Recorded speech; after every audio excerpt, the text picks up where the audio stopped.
Congress party మాజీ మంత్రులు ఎమ్మెల్యేలు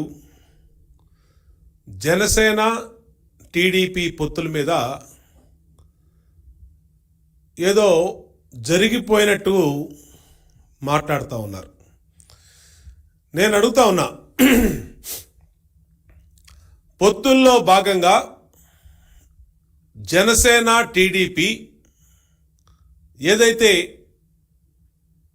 కలిసి పోటీ చేస్తామని ఇప్పటికే అనేక సందర్భాల్లో అనేక సార్లు అటు పవన్ కళ్యాణ్ గారు చంద్రబాబు గారు కలవటం మాట్లాడుకోవటం ఇవన్నీ కూడా మా అంతర్గత విషయాలు.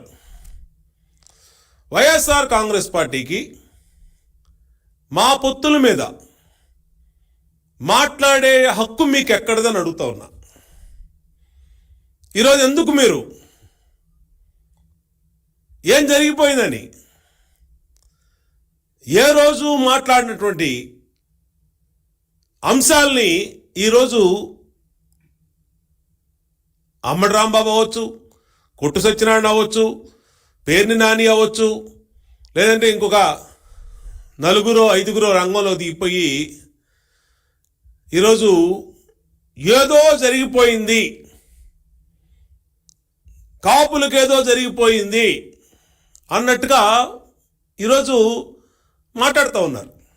నేను అడుగుతా ఉన్నా, కాపులకి గత ప్రభుత్వం చంద్రబాబు గారి ప్రభుత్వంలో మేము 5% రిజర్వేషన్ ఇచ్చాం. మీ జగన్మోహన్ రెడ్డి దాన్ని రద్దు చేశాడు, జీవో ఇచ్చి వర్తించదు అన్నాడు. ఏం మాట్లాడారని మీరు అడుగుతా ఉన్నా. ఈ కాపు సోకాళ్ళు నాయకులు అమ్మడి రాంబాబు, కొట్టు సత్యనారాయణ, లేకపోతే అమర్నాథో, లేదంటే బొత్సానో, లేదంటే పేరుని నానినో కులం పేరు చెప్పుకొని బతుకుతున్నటువంటి వీళ్ళు ఏం మాట్లాడారు మీరు? కాపులకి 5% రిజర్వేషన్ చంద్రబాబు నాయుడు గారు గత ప్రభుత్వం ఇస్తే జగన్మోహన్ రెడ్డి రద్దు చేస్తే మీరు ఏమన్నా నోరు తెరిచారా అని అడుగుతా ఉన్నా. అయిపోయింది. ఇవాళ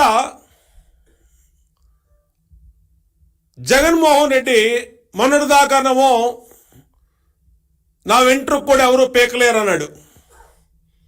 తర్వాత వైనాట్ 175 అన్నాడు. తర్వాత జనం అందరూ మీరు నా తోడుండాలి అన్నాడు. ఆఖరికి నిన్న ఇండియా టుడే టీవీ ఇంటర్వ్యూలో నేను ఆనందంగా వెళ్ళిపోతున్నాను ఇంటికి అంటున్నాడు. పీక్కోవాల్సినంత పీక్కున్నాడు, దోచేయాల్సిన దోచేశాడు, మొత్తం జే గ్యాంగ్ అంతా లూటీ చేసిన రాష్ట్రాన్ని, ఇంటికి వెళ్ళిపోతున్నానని అతనే ఒప్పుకున్నాడు. ఓటమిని ముందే 60 రోజుల ముందే జగన్మోహన్ రెడ్డి స్పష్టంగా ప్రకటించాడు.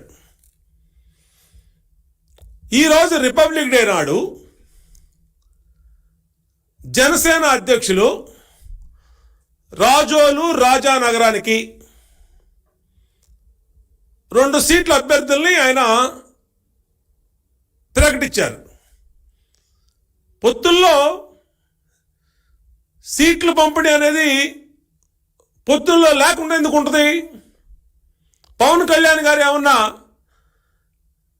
ఎక్కడ ఏ విధంగా మాట్లాడారు? ఆయన పొత్తుల్లో ఉన్నటువంటి భాగాన్నే, అంశాన్నే ఆయన వాళ్ళ రిపబ్లిక్ డే సందర్భంగా ఆయన ప్రకటించుకున్నారు. మాకేం ఇబ్బంది లేదు, మేము ఒక నియోజకవర్గం మండపేట మేము ప్రకటించాం, 2 నియోజకవర్గాలు ఆయన ప్రకటించారు. దీనికి ఊళ్ళో పెళ్ళికి కుక్కల అడావుళ్ళలాగా మీకేంటి అని అడుగుతాం. మీకేం సంబంధం దీంట్లో? జనసేన తెలుగుదేశం, జనసేన సీట్లు జనసేన ప్రకటించింది, తెలుగుదేశం సీట్లు మా అధినేత ప్రకటించారు 1 సీటు. మేమేదన్నా ఇబ్బంది పడితేనో లేదంటే మేమేదన్నా మాట్లాడితేనో అనుకోవాలి.